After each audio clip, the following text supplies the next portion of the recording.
በስመ አብ ወወልድ ወመንፈስ ቅዱስ አሃዱ አምላክ። ስብሐት ለእግዚአብሔር በሰማያት ለዘአብጽሐነ እስከዛቲ ሰዓት። እስከዚች ሰዓትና እስከዚች ዕለት ላደረሰን ለልዑል እግዚአብሔር ክብር ምስጋና ይድረሰው። የተወደዳችሁና የተከበራችሁ የእግዚአብሔር ቤተሰቦች፣ የድንግል ማርያም ልጆች፣ የቅዱሳን ሁሉ ወዳጆች፣ በወደደን ባከበረን እስከ ሞት ድረስ በታመነልን በኢየሱስ ክርስቶስ ፍጹም ሰላም እላችኋለሁ። እንደያላችሁበት ሀገር ሰዓት አቆጣጠር እንደምን ሰነበታችሁ? እንደምን አደራችሁ? እንደምን ዋላችሁ? እንደምን አመሻችሁ? አሜን።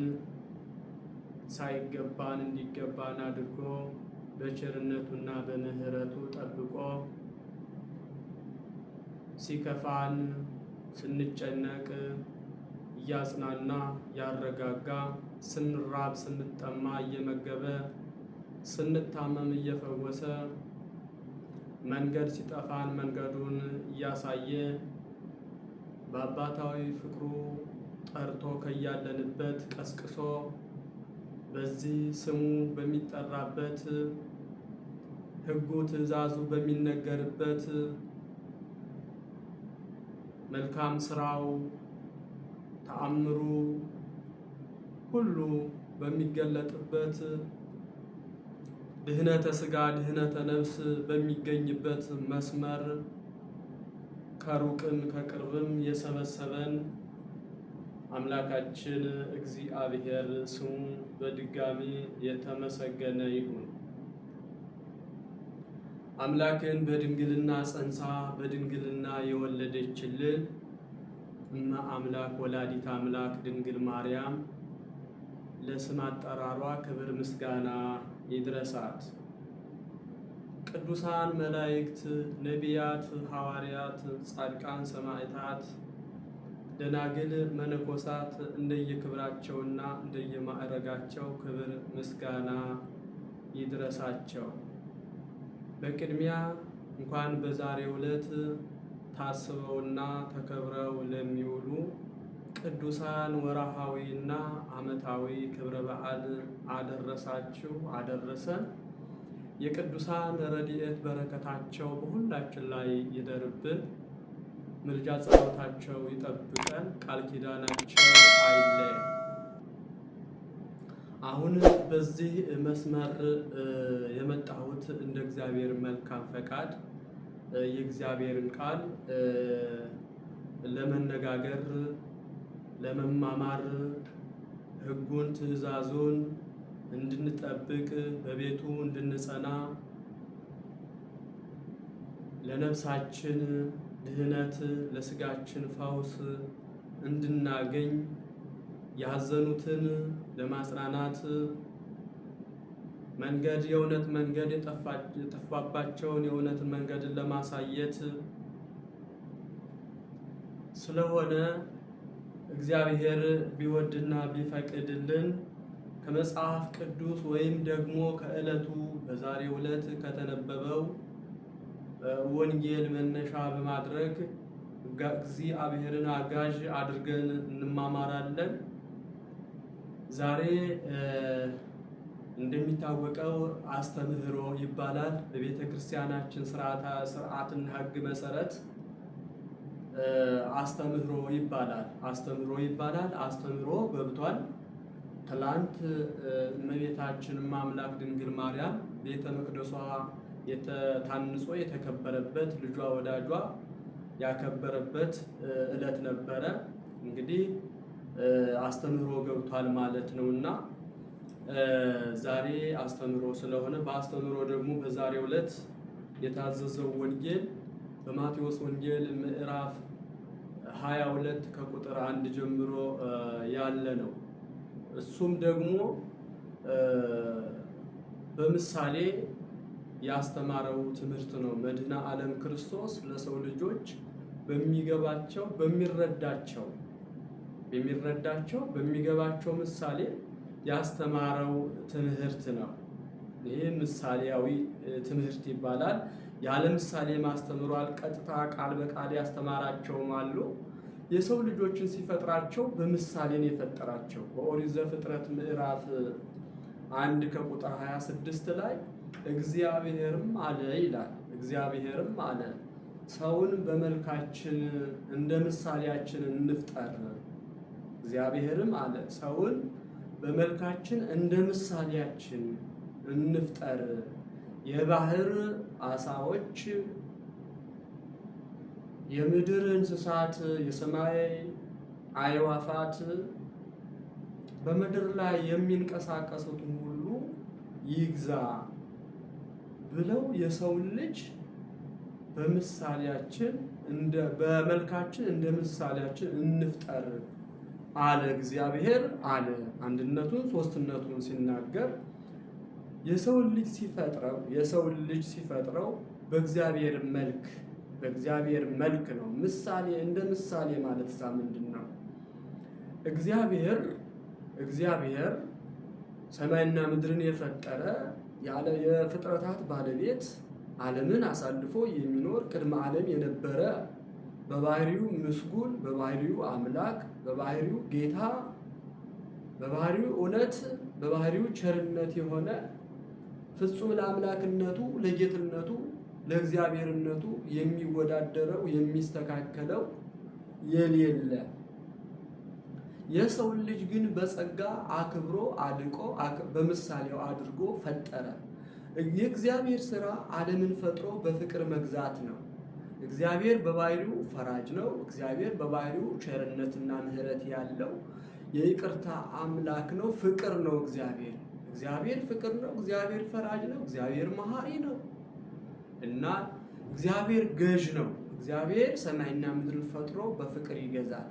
በአርአያውና በምሳሌው የፈጠረው ሰው ደግሞ የእግዚአብሔርን አርአያ ነውና የእግዚአብሔር ምሳሌ ነውና እግዚአብሔር ሰማይና ምድርን ፍጥረታቱን ሲገዛ እሱ ደግሞ እንዲገዛ የተፈቀደለት ፍጥረት አለ ማለት ነው። በምድር ላይ የሚንቀሳቀሱትን ሁሉ እንዲገዛ የባህር አሳዎችን፣ የሰማይ አዕዋፋትን እንዲገዛ አድርጎ ፈጠረው ማለት ነው። እንዲህ በምሳሌ ብቻ ፈጥሮ የተወው አይደለም። በምሳሌ እኔን ትመስላለህ ሲል እግዚአብሔር እኔ የምሰራውን ትሰራለህ፣ በጸጋ በተሰጠህ ጸጋ እኔ ዓለምን እገዛለሁ፣ አንተም የምትገዛው ድርሻ አለህ ብሎ ለፈጠረው ፍጥረት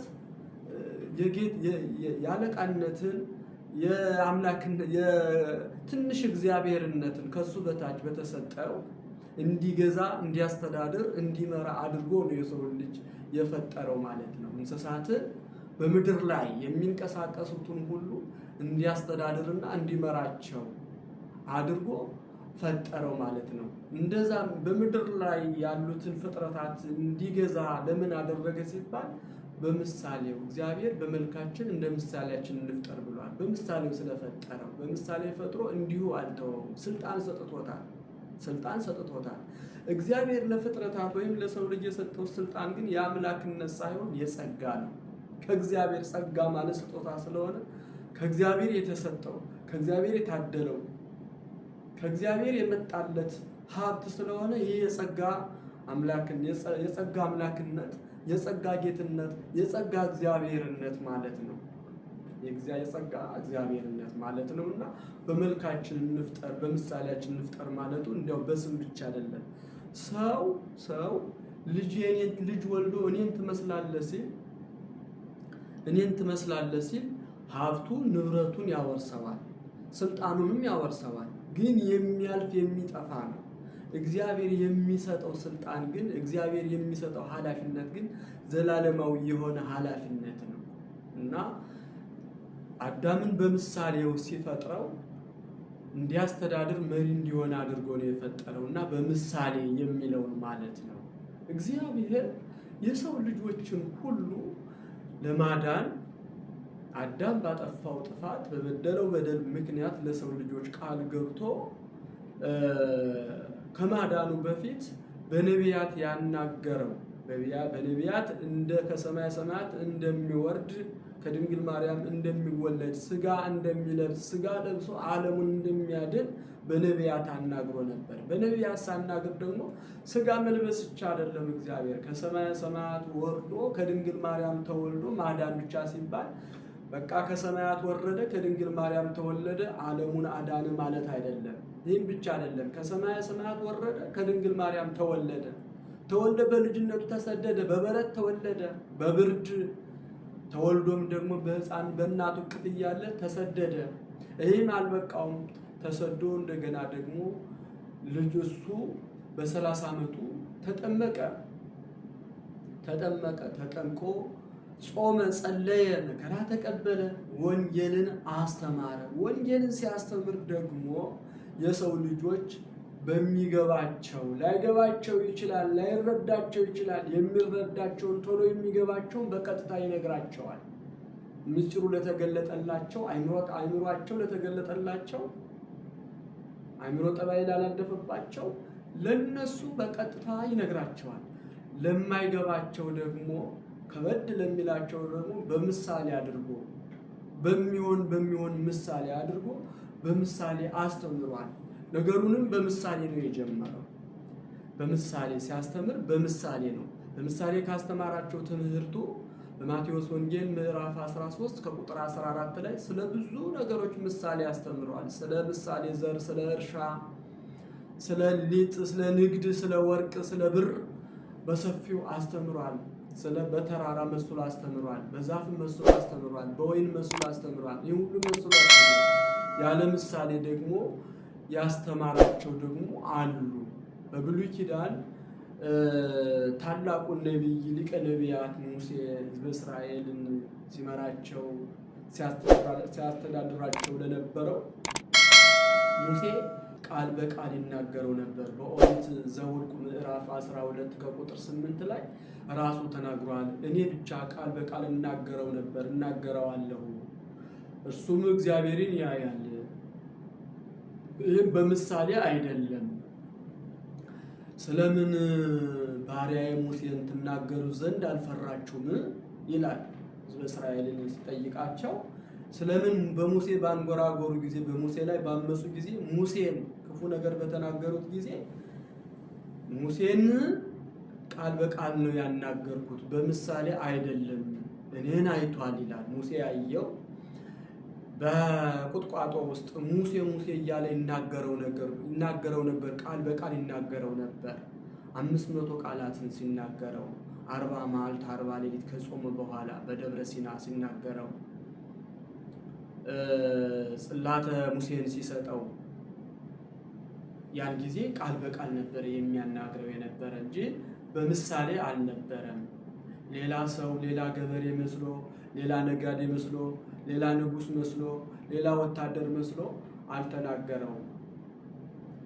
ራሱ እኔ እግዚአብሔር አምላክህ ነኝ፣ ከኔ በቀር ሌላ አምላክ አታምልክ እያለ ቃል በቃል ይናገረው ነበር። ይህ ምሳሌ አይደለም እና አትናገሩት፣ አታንጎራጉበት፣ ስለምን አትፈሩትም?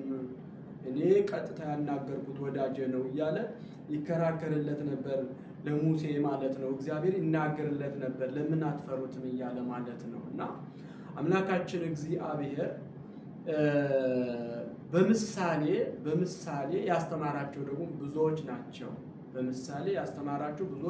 በምሳሌ እንደሚያስተምርም ልበ አምላክ ዳዊት በመዝሙር 78 ከቁጥር 2 ላይ እንዲህ ይላል። ከቁጥር 2 ላይ አፌን በምሳሌ እከስት አፉየ በምሳሌ ወእነግር አምሳለ ዘእምትካት ከቀድሞ ጀምሮ የነበረውን ከአባቶች ጀምሮ የነበረውን እናገራለሁ፣ አንደበቴን በምሳሌ እከፍታለሁ ይላል። አፌን በምሳሌ እከፍታለሁ ይላል። በምሳሌ አድርጎ ዳዊት ልበ አምላክ ስለሆነ የአምላክ ልብ አምላክ የሚያስብበት፣ አምላክ የሚናገርበት፣ አምላክ የሚያስተምርበት ማለት ነው። የዳዊት መዝሙር ነቢያት ማለት ተናጋሪዎች ናቸው። እግዚአብሔር የሚናገርባቸው ከሰማየ ሰማያት እንደሚወርድ እንደሚወለድ፣ ዓለሙን እንደሚያድን፣ እንደሚሰቀል፣ እንደሚቀበር፣ እንደሚነሳ መንፈስ ቅዱስን ደግሞ ለቅዱሳን ሐዋርያት እንደሚልክላቸው ሁሉንም ነገር በነቢያት አናግሯል እግዚአብሔርና ዳዊት ነቢይ ነው። ዳዊት ነቢይ ነው። ልበ አምላክ ነው። የአምላክ ልብ ስለሆነ ዳዊት ተናገረ ማለት እግዚአብሔር ተናገረ ነው እና እግዚአብሔር ምን አለ? እከስት በምሳሌ አፉዬ፣ በምሳሌ በአንደበቴ ነገሬን በምሳሌ እናገራለሁ ብሎ እግዚአብሔር አምላክ ተናገረ። ነገሬን በምሳሌ እናገራለሁ አለ። ያለ ምሳሌ ያስተማራችሁ ትምህርቶች እንዳሉ። ስለዚህ ዛሬ ደግሞ በዚህ በማቴዎስ ወንጌል ምዕራፍ 22 ከቁጥር 1 ጀምሮ ምን ይላል? ወካዕበ ወአውሳ እግዚእ ኢየሱስ ዳግመ በምሳሌ ወነገረ በምሳሌ። ዳግመኛ ጌታችን ኢየሱስ ክርስቶስ በምሳሌ ተናገራቸው እንዲህ ብሎ ትመስል መንግሥተ ሰማያት ብእሴ ንጉሠ ዘገብረ ከብካበ ለወልዱ። መንግሥተ ሰማያት ሕገ ወንጌል ተስፋ ኢየሱስ ክርስቶስ ለልጁ ሰርግ ያዘጋጀ ንጉሥን ትመስላለች። መንግሥተ ሰማያት ለልጁ ሰርግ ያዘጋጀ ንጉሥን ትመስላለች። መጀመሪያ ትመስል መንግሥተ ሰማያት ሕገ ወንጌል፣ መንግሥተ ሰማያት የወንጌል ሕግ ትመስላለች። ሕገ ወንጌል ተስፋ፣ ሕገ ወንጌል ማለት ደግሞ ተስፋን ትመስላለች። ተስፋ ማለት ኢየሱስ ክርስቶስ ትመስላለች።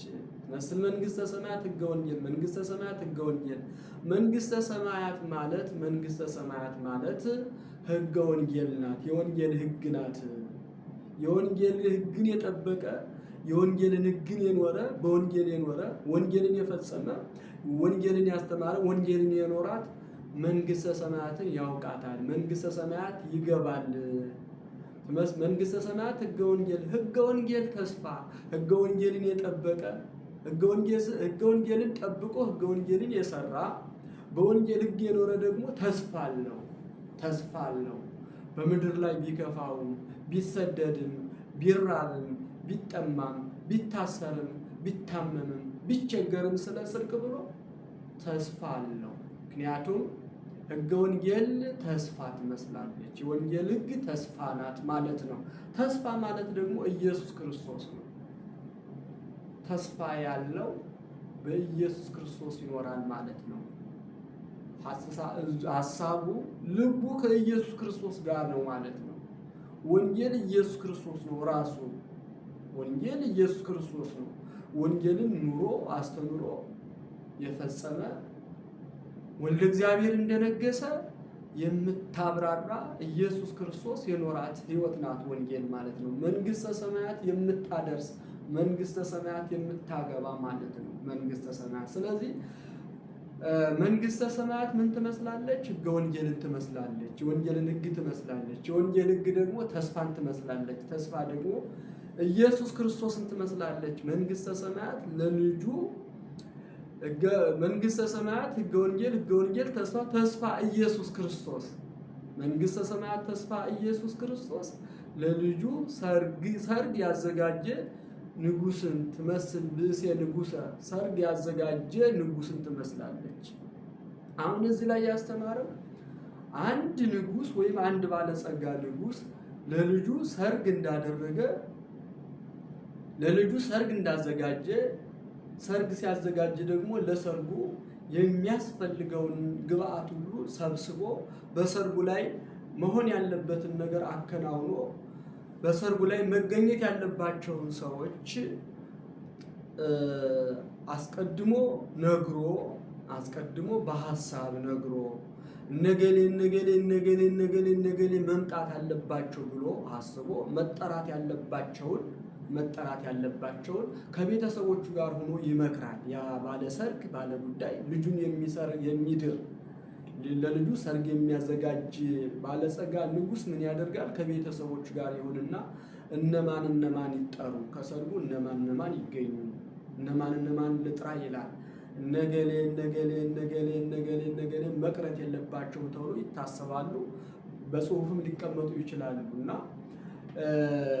ለልጁ ሰርግ ሲያዘጋጅ እንግዲህ ብዙ አይነት ወጪ ይጠይቃል።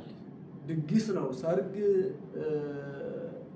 በቤቱ በሰርጉ ትልቅ ድግስ ያስፈልጋል። የሰርግ ባለቤት ብዙ ፍሪዳ ይባላል፣ ወይም ደግሞ በሬ ይታረዳል፣ በግ ይታረዳል፣ ጠጅ ይወርዳል። ብዙ ነገር ነው የሚቀርበው እና ለሰርግ ዝግጅት ብዙ ነገር ይዘጋጃል። እና በዚህ ንጉሥ ነው መስሎ እያስተማረ ያለው። መንግስተ ሰማያት ይህን ንጉሥ ይህን ባለጸጋ ትመስላለች። ይህ ባለጸጋ ድርሻው ምንድን ነው? የሰርጉ ባለቤት በሰርጉ ላይ ማከናወን ያለበት ምን ነው ብሎ ይህን ያብራራል። እና እንዲህ ይላል፣ ለልጁ ሰርግ ያደረገ ንጉሥን ትመስላለች መንግስተ ሰማያት። እንዴት ነው የሚመሳሰሉት? መንግስተ ሰማያትና ለልጁ ሰርግ ያደረገ ንጉሥ እንዴት ነው የሚመሳሰሉት ሲባል እንመለከተዋለን። ምንድን ነው የሚለው? ለልጁ ሰርግ ያደረገውን ንጉሥ ሲናገር ወፈነወ አግብርቲሁ ይጸውዕዎሙ ለእለ ተአሰሩ ውስተ ከብካብ። የታደሙትን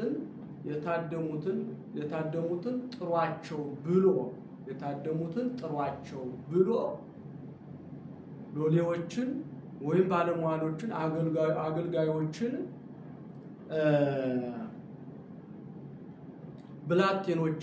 ብላቴኖችን ላከ። ጥሯቸው ብሎ ለሰርጉ የታደሙትን ጥሯቸው ብሎ ሌሎቹን ብላቴኖችን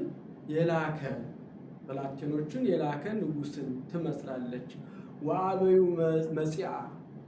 እነዚህም ብላቴኖች ተልከው ተጠርታችኋል ብሎ ሲነግሯቸው ለዛ ለታደሙት ለታሰቡት ለተመረጡት ለሰርጉ ግብዣ ለተመረጡት ሲነግሯቸው ወአበዩ መጺአ አንመጣም አሉ። እንግዲህ ተመልከቱ፣ ሰርግ ተዘጋጅቷል፣ ድግስ ተዘጋጅቷል። ለሰርግ የሚያስፈልገው ነገር ሁሉ በሰርጉ ቀርቧል።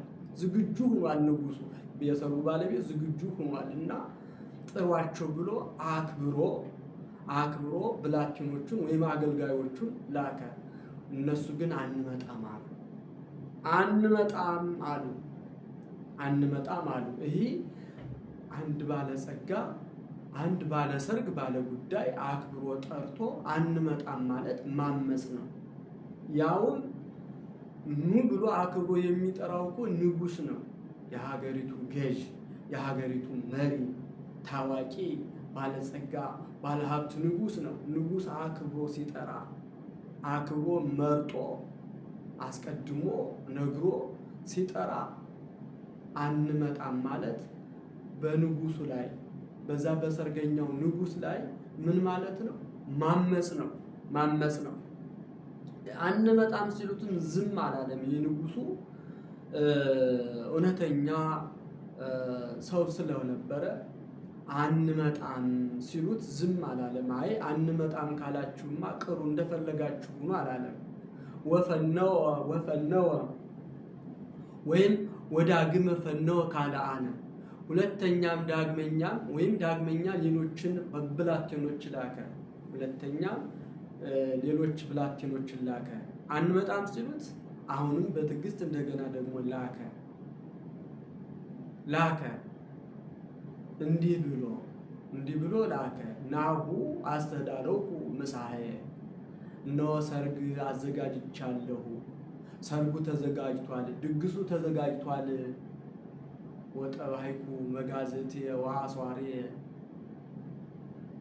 ሜል ገች አርጃለሁ ማለት ፍሬዳ ጥያለሁ፣ ጠጅ አውርጃለሁ፣ ተዘጋጅቷል።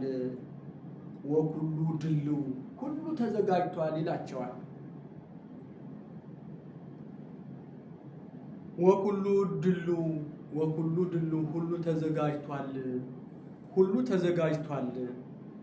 ሁሉ ተዘጋጅቷል። ኑ ውስተ ከብካቤ፣ ወደ ሰርጌ ኑ፣ ሁሉ ተዘጋጅቷልና ወደ ሰርጌ ኑ ይላቸዋል። ወእሙንቱሰ ታየዩ ወሀለፉ። እነርሳቸው ግን ቸል ብለው ሄዱ። ባለ ሰርግ ሁለተኛም ልኳል። ወዳግመ ፈነወ ካልአነ ሁለተኛ ሌሎችም ልኳል። በሰርጉ የተዘጋጀውን ነገርም ነግሯቸዋል። ፌሬዳ ተጥሏል፣ ጠጅ ወርዷል፣ ሁሉ ነገር ሙሉ ሆኗል። በሰርጉ ላይ ተዘጋጅቷል ሁሉ ነገር ወኩሉ ድሉ ሁሉም ሙሉ ነው፣ ዝግጁ ነውና ኑልኝ ኑልኝ ኑ ውስተ ከብካቤ ወደ ሰርጌ ኑ ብሎ ይህን ሁሉ መልእክት ለብላቴኖቿ ሲዞ ላከባቸው። እነርሳቸው ግን ወእሙንቱ ሰታዩ ወሀለፉ እነርሳቸው ግን ቸል ብለው አለፉ፣ ቸል ብለው ሄዱ። ቸል አላ መልእክቱን የሁለተኛውን መልእክትንም አልተቀበሉትም። ቸል ብለው ነው የሄዱ። ቸል ማለት ምን ማለት ነው? መናቅ ነው። እንደ ጉዳይ አለመቁጠር ነው። እንደ ጥሪ አለመቁጠር ነው። እንደ ክብር አለመቁጠር ነው። አክብሮ የጠራቸውን የተዘጋጀው ቀላል ነገር አይደለም። ሰርግ ነው። የንጉሥ ልጅ ሰርግ ነው። እነሱ ግን ቸል ብለው ሄዱ። ቦ ዘሆረ ውስተ ገራይቱ ወደ እርሻው የሄደ አለ። ወቦ ዘሆረ ውስተ ንግዱ ወደ ንግዱ የሄደ አለ። ወቦ ዘሆረ ውስተ አጸደ ወይኑ ወደ ወይን ጥበቃው የሄደ አለ። የቀሩት ደግሞ ወደ እርሻ፣ ወደ ንግድ፣ ወደ ወይን ጥበቃ ከሄዱት የተረፉት ደግሞ እነዛን ገደሏቸው። እነዛ ቸል ብለው መልእክታቸውን ንቀው አቃልለው ሄዱ። ወደ የግል ስራቸው ሄዱ። አክብሮ የጠራቸውን ጥሪውን ተላልፈው ቸል ብለው ንቀው ወደ ስራቸው ሲሄዱ የቀሩት ደግሞ ያሌቱ ደግሞ እነዛ የተላኩትን የንጉሱን ብላቴኖች ደግሞ ገደሏቸው። ቸል ብለው ወደ ግል ስራቸው እንደሄዱ እንደናቁት ንጉሱንም ባለሰርጉንም ነቀፉት። ወጻአሉ ነቀፉት፣ እሱንም ነቀፉት። እሱ ደግሞ ማን ነው ብለው ይህ ደግሞ ማን ነው ብለው ነቀፉት፣ ተቹት። ወተማ ንጉስ ያን ጊዜ ንጉሱ ተቆጣ። ሌሎች ኃያላን ጭፍሮችን ልኮ እንዲገድሏቸው አዘዘ። እነሱም ሄደው እነሱን ገደሏቸው። ሀገራቸውንም በእሳት አቃጠሉ። ሰርጌ ለነሱ አልተገባቸውም። ለጠራናቸው ላደምናቸው አልታደሉም፣ አላደላቸውም። ይህ ሰርግ ለነሱ ነበረ የተዘጋጀው። ነገር ግን አልታደሉም፣ አልተገባቸውም። ሁሉ ወደ ገበያ፣ ወደ ሜዳ፣ ወደ ገበያ፣ ወደ ቤት ሂዱና ያገኛችሁትን ሁሉ ጠርታችሁ ብሎ አዘዘ። አሁንም እነሱ ደግሞ ሂደው ጭፍሮቹ ወደ ሜዳ፣ ወደ መንደር፣ ወደ ሰፈር ሂደው ያገኙትን ሁሉ በመንገድ ያገኙትን ሁሉ ጠሩ። ገበያው ሰርጉ ሞላ። ሰው መላ። በጣም ብዙ ሰው ሆነ። ሰርጉ ሞላ፣ ተጨናነቀ ከሰው ብዛት የተነሳ። ያን ጊዜ የሰርግ ልብስ ባለ ጉዳዩ መጣና የሰርግ ልብስ ያለበሰ ሰው አገኘ። ያንንም ለምን የሰርግ ልብስ አልለበስክም? ለምን ትለበስከ ልብሰ መርአ ወለምን ትለበስከ ልብሰ መርአ? ለምን የሰርግ ልብስ አልለበስክም አለው። ይቸግረኝ ነው የሌለኝ ነው አለው። ለምን የሰርግን ሕግ አላከበርክም? ኑ ትሉ ወደማያንቀላፋበት፣ እሳቱ ወደማይጠፋበት፣ ጥርስ ማፋጨት ወዳለበት ወደ ጨለማ ወስዳቸው አስገቡት፣ ሰሩት ብሎ አሰናበተ ይላል። ቃሉ ይሄ ነው። ታዲያ ይህ ምን ማለት ነው? ይህ ሲታተት ወይም ሲብራራ መንግስተ ሰማያት ሕገ ወንጌል ተስፋ ኢየሱስ ክርስቶስ ለልጁ ሰርግ ያደረገ ንጉሥ ትመስላለች አለ። ለልጁ ሰርግ ያደረገ ንጉሥ ማን ነው? ይህ ምሳሌ ነው። ለልጁ ሰርግ ያደረገ ንጉሥ ማን ነው? ለሰው ይሄ ነው። ለልጁ ሰርግ ያደረገ ንጉሥ እግዚአብሔር አብ ነው። እግዚአብሔር አብ ልጁ ማን ነው? ለእናንተና ለእኔ ድነት ስጋ የለበሰው የቆሰለው የታመመልን ስጋችንን ደዌያችንን የታመመ ሸክማችንን የተሸከመ ከስራታችን ነፃ ያወጣን መድኃኔ ዓለም ኢየሱስ ክርስቶስ እግዚአብሔር ወልድ ነው። ከብካበ ለወልዱ ሰርጉን ባዘጋጀ ጊዜ አምላክ እግዚአብሔር አብ ለልጁ ሰርግን ባደረገ ጊዜ ኢየሱስ ክርስቶስ የእግዚአብሔር አብ ልጅ ነው፣ የባህሪ ልጁ ነው። እና እሱን ለሱ ሰርግ ባዘጋጀ ጊዜ ማለት ምን ማለት ነው? ስጋዌ በተደረገ ጊዜ፣ ስጋ በለበሰ ጊዜ፣ ወደ ምድር በመጣ ጊዜ፣ ያን ጊዜ ከመምጣቱ በፊት እሱ መጥቶ ስጋ ለብሶ ከማስተማሩ በፊት ወፈነወ አግብርቲሁ ይጸውዕዎሙ ለእለ ተአሰሩ ውስተ ከብካብ፣ አስቀድሞ አበይት ነቢያትን ላካቸው።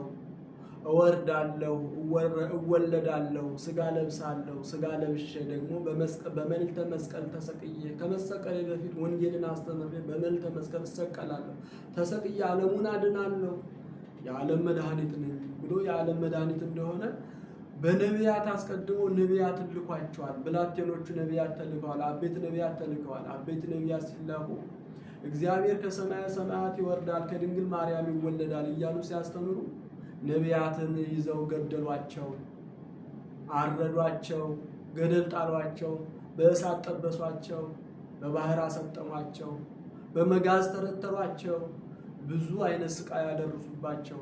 ስለምን? እግዚአብሔር ወልድ ዓለሙን ለማዳን ይወርዳል ይወለዳል ብለው በማስተማራቸው፣ እውነትን በመናገራቸው፣ ያው እምነትን መንገድን በማሳየታቸው፣ አምላክ እንደሚወለድ የአምላክን መወለድ ተስፋ በመናገራቸው፣ የእግዚአብሔርን ቃል በመናገራቸው ብዙ ስቃይ ደረሰባቸው። እነሱንም አንመጣም አሏቸው። ስጋ ክርስቶስ ሲወለድ የክርስቶስ ልደት ማየት አንፈልግም ብለዋል። የክርስቶስን መጠመቅ ማየት አንፈልግም ብለዋል። የክርስቶስን መሰደድ ማየት አንፈልግም ብለዋል።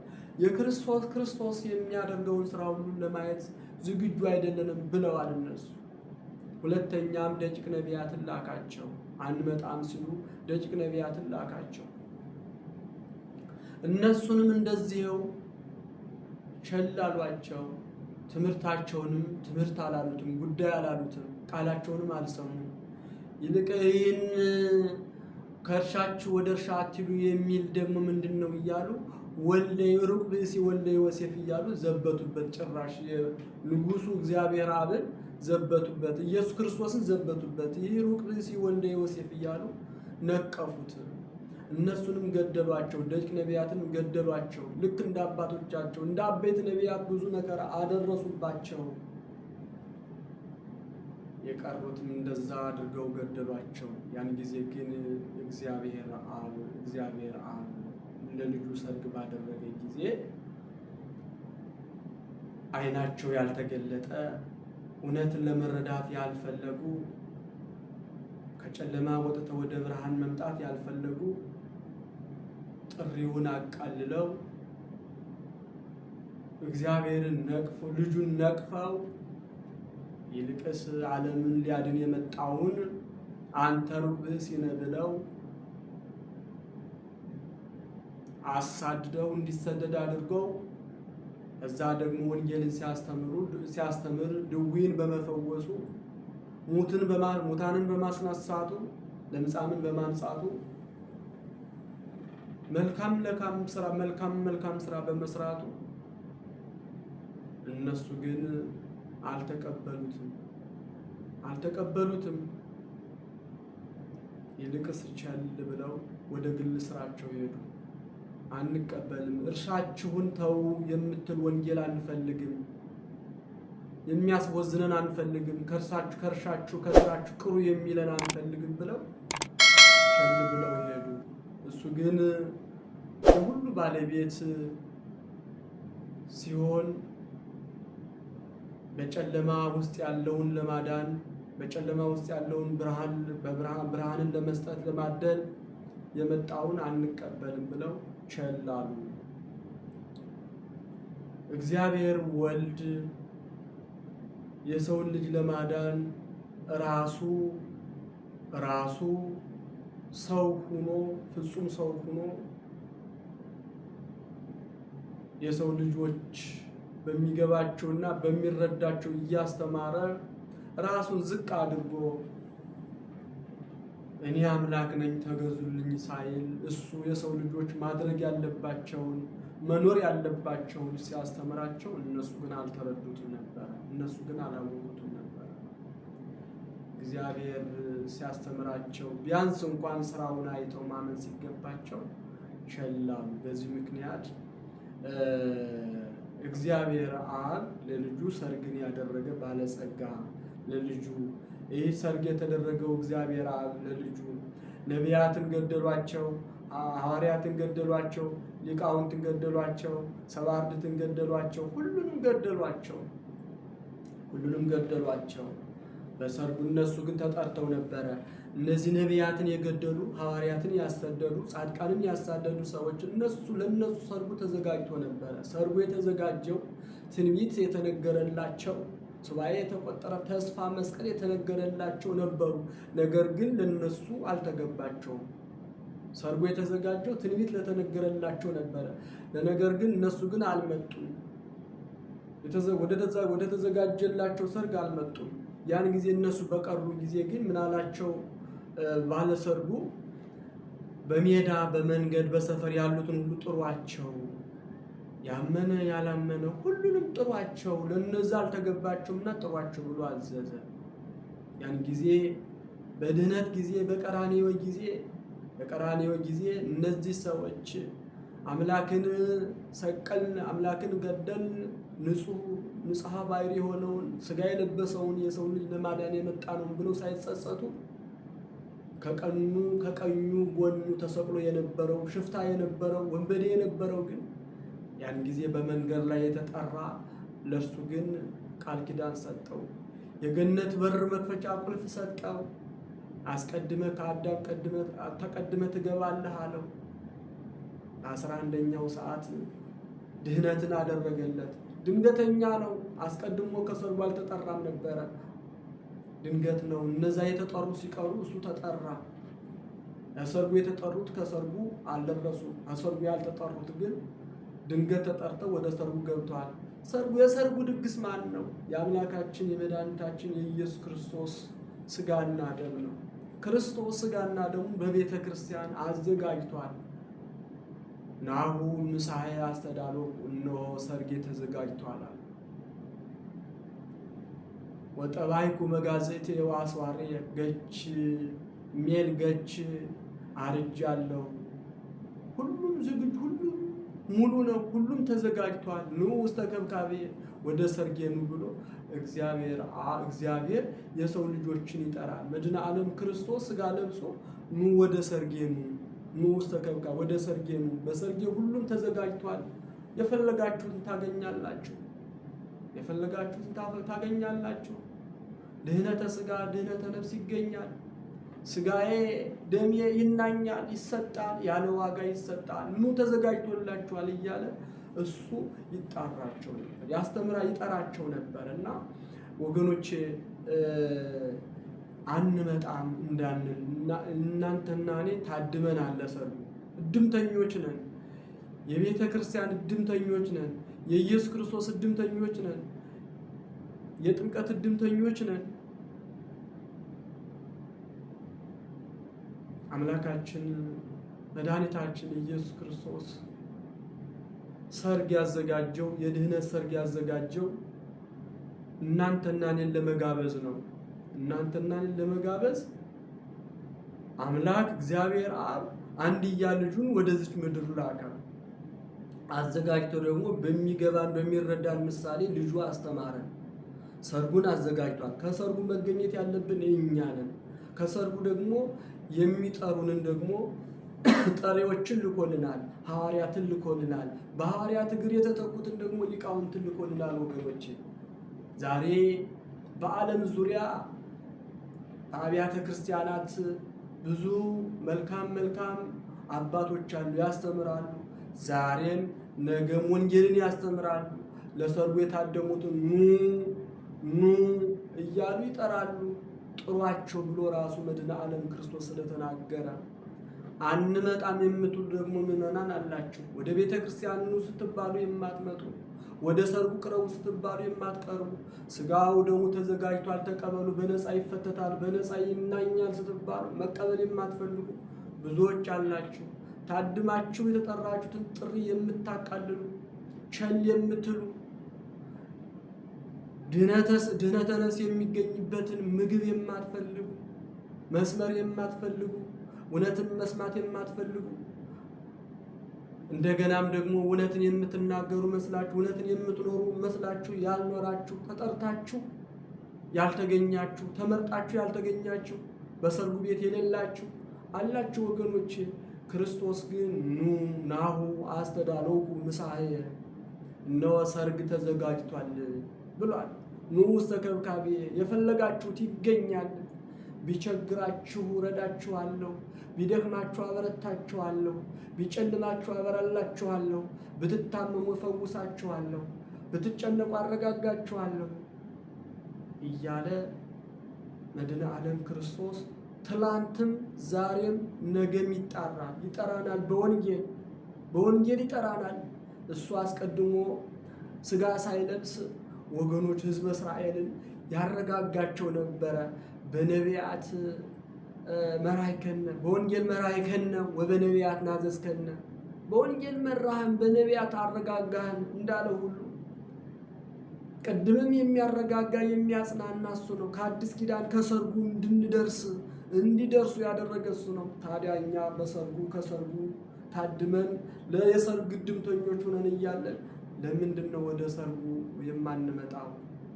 ሰርግ ወደ ተሰረገባት፣ ሰርግ በተዘጋጀባት ቤተ ክርስቲያን የማንገኘው ለምንድን ነው?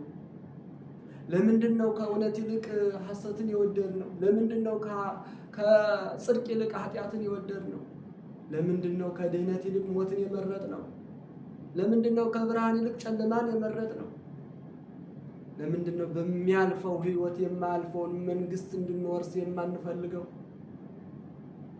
ለምንድን ነው ከክፋት ይልቅ በጎነትን የማንከተለው፣ በጎነትን የማንወደው? ወገኖቼ ለምንድን ነው ቸል የምንለው?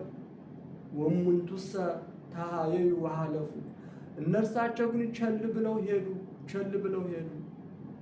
ሰማይና ምድርን የፈጠረ አምላክ ወልደ አምላክ ኢየሱስ ክርስቶስ ሲጠራን ወደ እኔ ኑ፣ ወደ እኔ ቅረቡ፣ በእኔ ዘንድ ሁሉ ዝግጁ ነው ሲለን የአምላክን ጥሪ የማንሰማው ለምንድን ነው?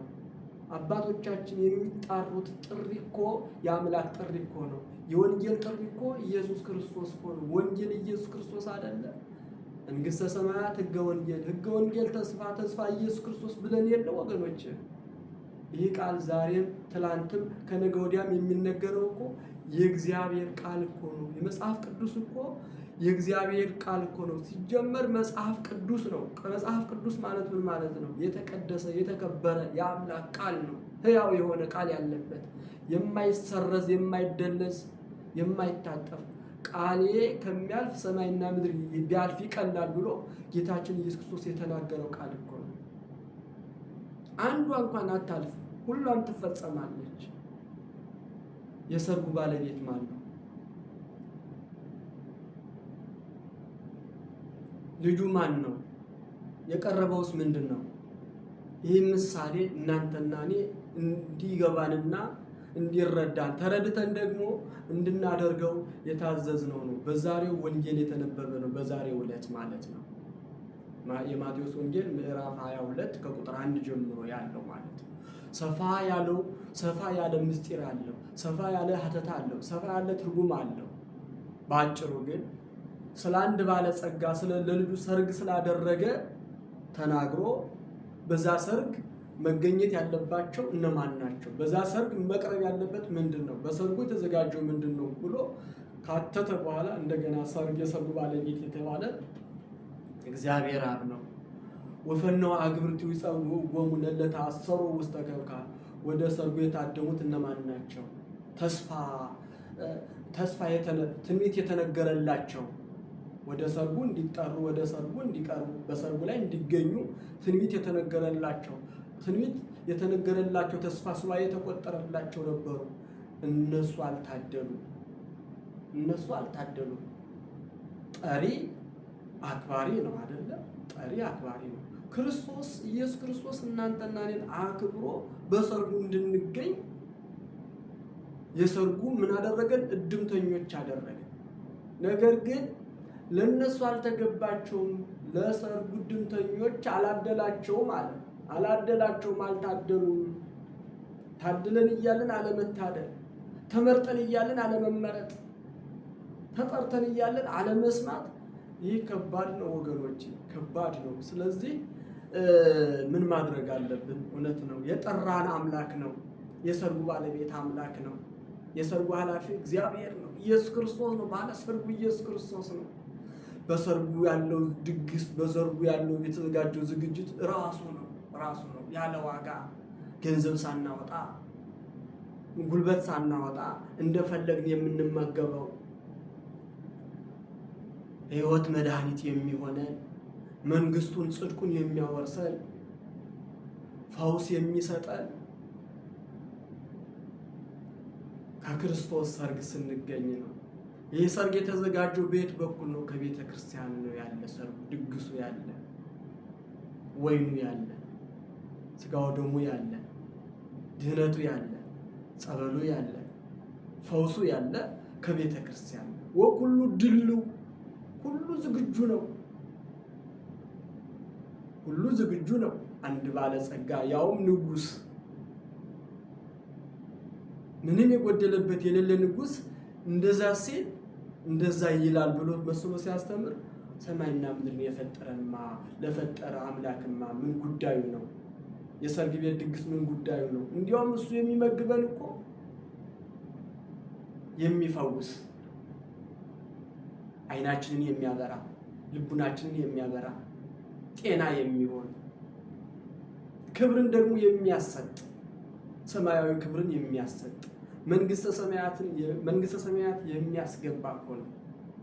ምክንያቱም ስጋዬን የበላ ደሜን የጠጣ የዘላለም ሕይወት አለው ብሎ ስለተናገረ የክርስቶስን ስጋና ደም የተቀበለ የዘላለም ሕይወት አለው ማለት ቢሞት እንኳን ሕያው ሆኖ ይኖራል፣ ይነሳል ብሎ የትንሣኤያችን በኩር አለቃችን፣ መድኃኒታችን፣ አምላካችን፣ መሪያችን ኢየሱስ ክርስቶስ የተናገረው ቃል ነው። የሰርግ ቤት የሰርግ ድግስ ወጠባይኩ በጋዝእትየ ፍሬዳ አርጃለሁ አለ። ፍሬዳ ነው፣ ፍሬዳ አርጃለሁ። ድግሱ ተዘጋጅቷል። ኑ ብሎ ሲጠራ እሺ ብሎ መምጣት ያስፈልጋል። በሰርጉ መገኘት ያስፈልጋል። በሰርጉ ስንገኝ ደግሞ ምን ያስፈልጋል? የሰርግ ልብስ ያስፈልጋል። የሰርግ ልብስ ምንድን ነው? ለክርስቲያን ሁሉ ከትምህርት ሁሉ መማር ያለባቸው መጀመሪያ ለምዕመናን ምንድን ነው? 5ቱ አዕማደ ምስጢርን መማር ያስፈልጋል። ለምንድን የሰርግ ልብስ አለበስክም ሲለው፣ ለምንድን የሰርግ ልብስ የተባለ ምንድን ነው? 5ቱ አዕማደ ምስጢርን ሳታውቅ እንዴት ስጋው ወደሙን ትቀበላለህ? እንዴት ስጋዬን ትበላለህ? እንደ ደሜን ትጠጣለህ? ሁላችሁም ብትሆኑ 5ቱ አዕማደ ምስጢርን ያላወቃችሁ መጀመሪያ 5ቱ አዕማደ ምስጢርን ማወቅ አለባችሁ። 5ቱ አዕማደ ምስጢርን ስናውቅ ሲገባን ያን ጊዜ በሰርጉ ተገኝተን የሰርግ ልብስ ለብሰን የቤተ ክርስቲያን ሰርግ ልብስ ለብሰን እንገኛለን። ቤተ ክርስቲያን ስንመጣ መልበስ ያለብን ልብስ መልበስ ያለባችሁ በተለይ እናቶች፣ ሴቶች መልበስ ያለባችሁ መንፈሳዊ የቤተ ክርስቲያን ሰርግ ልብስ አለ። እሱን ለብሶ መገኘት ያስፈልጋል። ልብሱ አይደለም ለጊዜው ልብስ ይባል እንጂ 5ቱ አዕማደ ምስጢርን ማወቅና አውቆ መገኘት እንዳለብን ያጠይቃል ማለት ነው፣ ያስረዳል ማለት ነው። ለምን ለበስከ ልብሰ መርአ፣ ለምን የሰርግ ልብስ አለበስክም ብሎ ነው የፈረደበት። አውጡ ትሰሩት። ጥርስ ማፋጨት ትሉ ከማይጠፋበት፣ ትሉ ከማያንቀላፋበት፣ እሳቱ ከማይጠፋበት ወስዳችሁ ጨምሩታል። ከገሃነም ፍርድ ይሰውረን እግዚአብሔር አምላክ። በአባታዊ ፍቅሩ ልባችንን ሰብስቦ ወደ ቤቱ ይጥራል። በቤቱ እንድንገኝ፣ በሰርጉ እንድንገኝ፣ በሰርጉ ተገኝተን ደግሞ የክርስቶስ ስጋና ደምን እንድንቀበል እግዚአብሔር ይርዳል። እናንተ ማለት ነው። ስጋው ደሙ ያልተቀበላችሁ እንድትቀበሉ።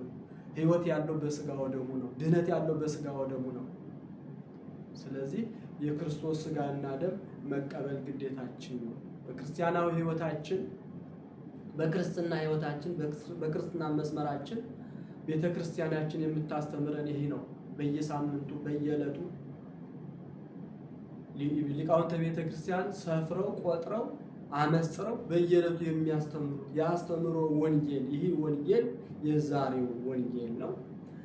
ስለዚህ ሰርግ ለልጁ ሰርግ ስላደረገ ስለ አንድ ባለጸጋ ንጉሥ ነው። ክርስቶስን ያህል ንጉሥ፣ ክርስቶስን ያህል መድኃኒት ሰርግ እግዚአብሔርን ያህል ንጉሥ ሰርግ አዘጋጅቶ ልጁ ውረድ ተወለድ ብሎ በፈቃዱ እንዲወርድ እንዲወለድ ያደረገው ተወልዶ ደግሞ ስጋውን ቆርሶ ደሙን አፍሶን ሁላችሁ ብሎ ሲያቀርብ ደግሞ አለመቀበል ይሄ ቸልተኝነት ይባላል። ቸል ማለት አያስፈልግም።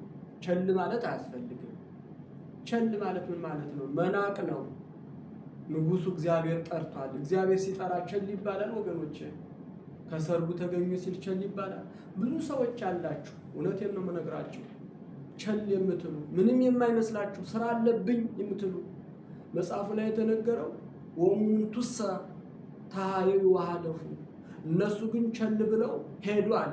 ቦዘወረ ውስተ ገራይቱ፣ አሁን ቸል ብለው ወደ እርሻው ይሄዳል፣ ወደ ንግዱ ይሄዳል፣ ወደ ወይን ጥበቃው ይሄዳል አለ። ዛሬስ ቢሆን ቤተ ክርስቲያን ለመምጣት ስራ አለብኝ፣ ንግድ አለብኝ፣ እርሻ አለብኝ፣ እዚህ አለብኝ እያሉ ቸል የሚሉ የላችሁም። ይሄ ቃሉ ላይ ነው። አሁን ወንጌሉ ነው እንደዛ የሚለው የወንጌል ቃል ነው። ቸል ብሎ ወደ እርሻው ይሄዳል፣ ወደ ንግዱ ይሄዳል፣ ወደ ወይን ጥበቃውም ይሄዳል። ቸል ብሎ እንደ ጉዳይ ሳይቆጥር ይህ ዘላለማዊ ድህነት የሚገኝበትን የግብዣ ጥሪ የሰርግ ጥሪ ሳይሰማ ሳይቀበል ቸል ብሎ የሚሄዳል። ዛሬም እኮ አባቶቻችን ካህናት፣ ሊቃውንት፣ የቤተ ክርስቲያን መምህራን እኮ ሲያስተምሩ አራዲያ እሱ ስራችሁን ተው ነው የሚለው። ዛሬ ነገ ባልነው ስራ ትስሩ ነው የሚለው። እነሱ ማት ነው የሚናገሩት። ሰማይ ይናዳል፣ በቅሎ ይወልዳል እያሉ ማት ነው የሚያወሩት እነሱ ብለው ቸል የሚሉ ብዙዎች የሉ። ክርስቲያን ሳይሆኑ ክርስቲያን መስለው ቁጭ ብለው ስለ ክርስትና ሲያወሩ ደግሞ አደፋፈራቸው ከነርሱ የሚደርስ ያለ የማይመስላቸው አሉ እኮ። አዎ ሕጉን እናውቃለን እያሉ ሕጉን ቃሉን ሲያጣቅሱ ቁጭ ብለው፣ ነገር ግን ወንጌል የምትናገረውን የወንጌልን ቃል ግን የማይሰሙ ኑ ሲባሉ ቸል እያሉ ወደ ግል ስራቸው የሚሄዱ ጥሪውን እንደዋዛ የሚያዩ አዎ አውቀዋለሁ ወንጌሉማ ይላል የሚሉ ግን ወንጌልን የማይኖሩ የላችሁም። ቃሉን ትሰማላችሁ። እግዚአብሔር መልካም ነው። ዛሬም ነገም በብዙ ምክንያት ያስተምረናል እኮ። እሱ ያስተምራል፣ አያቋርጥም። አስተማሪ አባቶችን እያስነሳ በየጊዜው እየመረጠ ጸጋው የበዛላቸውን ቃሉን እንዲያስተምሩ ቃሉን እንዲያመስጥሩ ፈትፍተው እንዲያጎርሱ ያደርጋል። ታዲያ ግን ለታደሉት ለተጠሩት ያልታደሉ ላልተጠሩት የታደሉ ናቸው። ግን የሚመገቡት ያንን ቃል እግዚአብሔር ድንገተኞች ናቸው። የማትኖሩትን የማትሰሩትን አትናገሩ። ንጉሡ አክብሮ ኑ ወደ ሰርጌ፣ በሰርጌ ሁሉ ተዘጋጅቷል፣ ኑ ወደ ቤቴ ብሎ ሲጠራ ወደ ቤት መቅረብ ያስፈልጋል። ቸል ማለት አያስፈልግም ወገኖቼ። ቸልተኝነት በጣም ከባድ ነው፣ በጣም ከባድ ነው። በአሁኑ ሰዓት ሁሉ ጥቅስ ጠቃሽ ነው፣ ሁሉ አስተማሪ ነው፣ ሁሉ መምህር ሆኗል። ከየት ጉባኤ ቤት ተማርክ? ከማን ጋር ነበርክ? የማይባል ሁሉ አስተማሪ ነው። ግን ሁሉ ጻድቅ ነው ወይ ነው? ሁሉ በሰርጉ ይገኛል ማለት ነው ወይ? ከሰርጉ የማይገኝ ባለበት በሰፈሩ ወንጌል የሚያስተምር አለ። ክርስቶስ ባዘጋጀው ሰርግ የማይገኝ ስጋው ደግሞ ሳይቀበል ስጋው ደግሞ ተቀበሉ የሚል አለ። ከድግሱ ከመንፈሳዊ ድግስ ሳይገኝ ተገኙ የሚል አለ። የሚፈርድ አለ። ፈራጅ የሆነ በራሱ ፈራጅ ነው የተሾመ አለ።